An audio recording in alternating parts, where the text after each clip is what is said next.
The UNCF has just received a landmark $70 million gift from philanthropist Mackenzie Scott in what amounts to one of her largest gifts ever.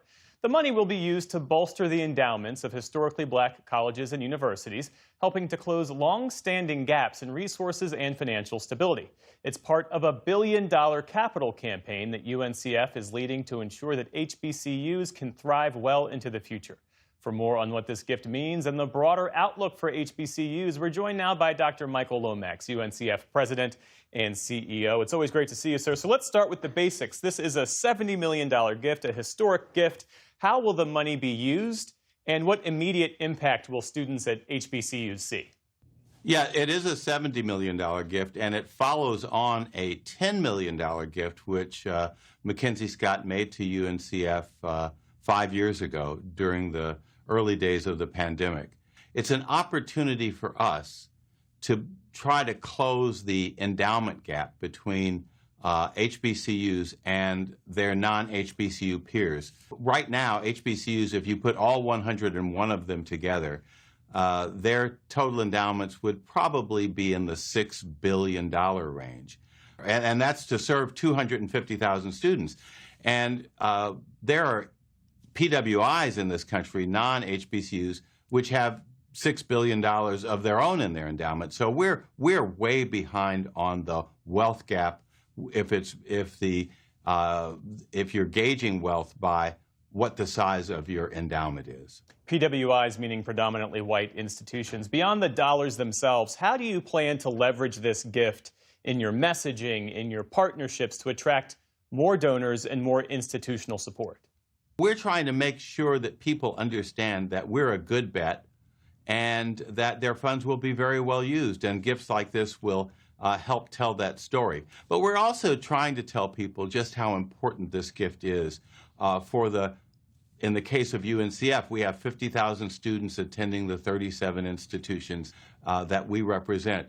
And we really just don't have enough support to help those students get to, through college and onto careers without taking out tremendous debt.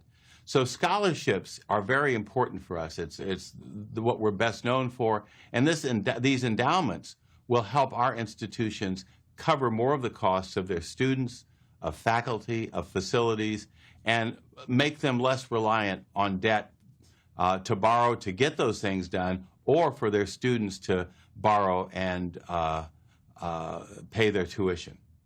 At the same time, there can be this concern around large philanthropic gifts in that they unintentionally let federal and state governments off the hook. So how will UNCF make sure that philanthropy doesn't become the substitute for longer-term structural support provided by state and federal governments?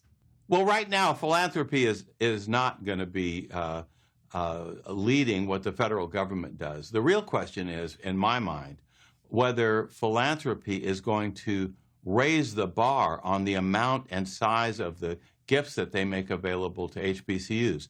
You know, I've been doing this job for 21 years, and we didn't start receiving gifts for the operations of our schools or unrestricted gifts for them in the $10+ million category until 5 years ago.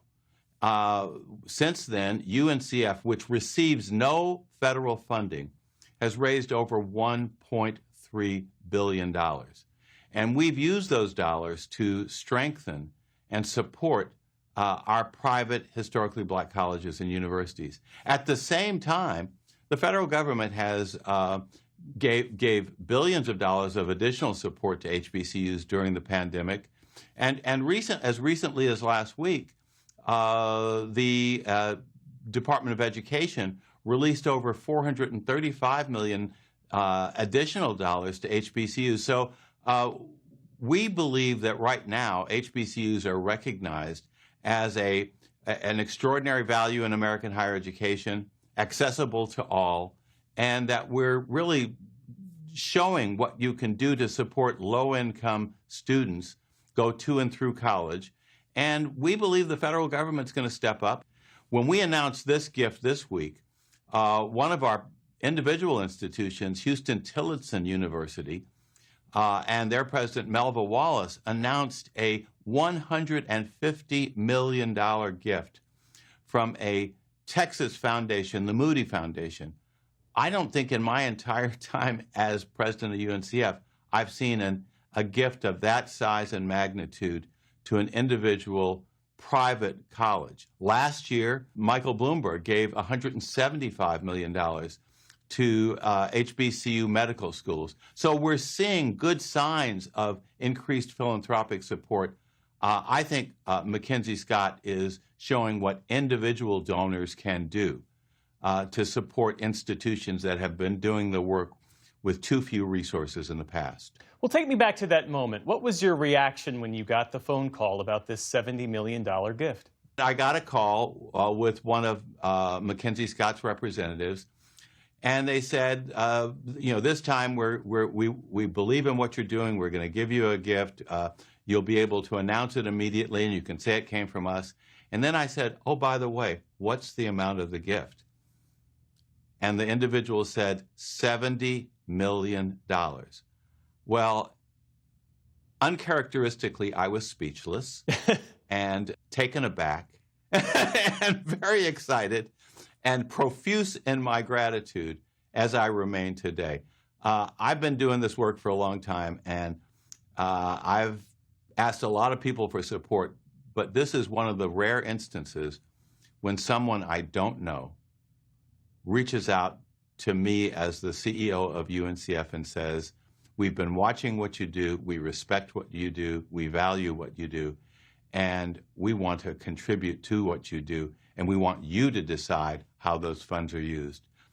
Mackenzie Scott is rewriting the book on individual philanthropy, and she's making a huge difference. And what I say today is God bless Mackenzie Scott, and thank you. Dr. Michael Lomax, UNCF President and CEO. Great to see you, and always good to speak with you, sir. Be well. Thank you. Have a great day.